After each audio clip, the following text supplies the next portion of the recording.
Ram, what was your first reaction on seeing The Last Jedi? Well, I've seen 100 different versions and seen it 100 times or something close to it. So it's hard, like we've been working on this for so long. So, like the most exciting thing was, I think, on Saturday when we had the premiere in LA, and this is the first time we screened the movie in front of an audience. Because before that, we've only been screening it for 8 to 10 people, 11 people at the most, because of the secrecy and everything. So seeing it on Saturday night in LA with the fans and realize and see the reaction and feel it and realize that all the things that Ryan, and we all worked on really worked in the best way possible, that was like a dream. But prior to it, you work on a daily basis and it's good, but you don't really know because you don't have anybody to show it to, and you just hope you trust your instinct. So was that the first time when you watched it at the premiere that you'd actually been able to enjoy yourself? I mean, I'm hoping today would be the time I can enjoy, because on Saturday I was like nervous. Are people gonna laugh? Are they gonna get all the moments that we want them to get? And so you were just nervous. Now, it works. They're getting it. So hopefully today would be a screening where we can just relax and really enjoy it. The Force Awakens took over $2 billion at the box office. That was with J.J. Abrams. Rian Johnson comes in. What was it about Rian Johnson that you wanted to have? What did he bring to this film? Well, first of all, Ryan and I are partners. We've made all the movies together, and when Ryan started working on it, J.J. was just started filming his movie. Ryan was working on his script when JJ was shooting, and he basically finished his first draft when JJ finished shooting. So we were not really thinking about Seven. We love the character that JJ created.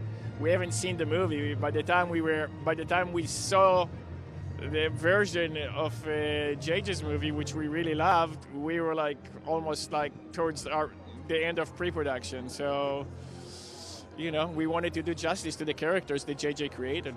You join me live now speaking with Bergman, producer of The Last Jedi. Thank you for joining us this evening.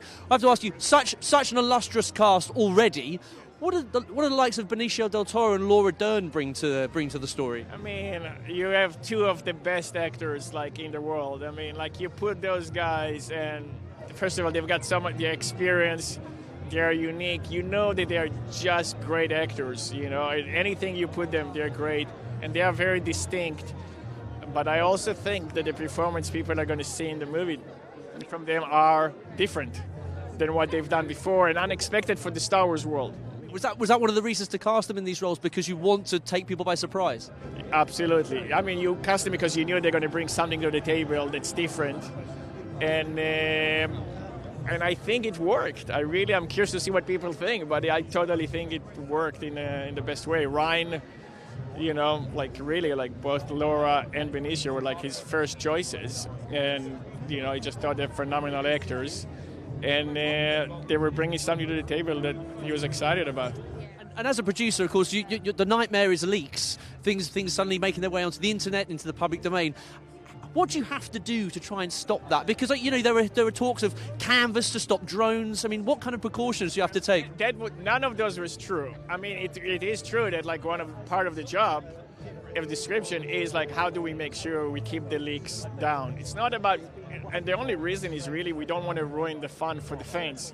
And clearly, people are going to see the movie, realize there's a lot of surprises, and that you don't want to you don't want to ruin the experience for them. So part of the things is really making sure that you don't have scripts everywhere. They are not printed scripts. They are more on tablets, or communicating to just the people who really need to know what it is. But it's once you get used to it, and everybody by that point working in those movies know, okay, you really need to keep a secret, because it's for everybody's sake. But it's not fun. I mean, it would be easier if you can everybody could have the script, you can share information, but when it comes to Star Wars, you really don't want to do it.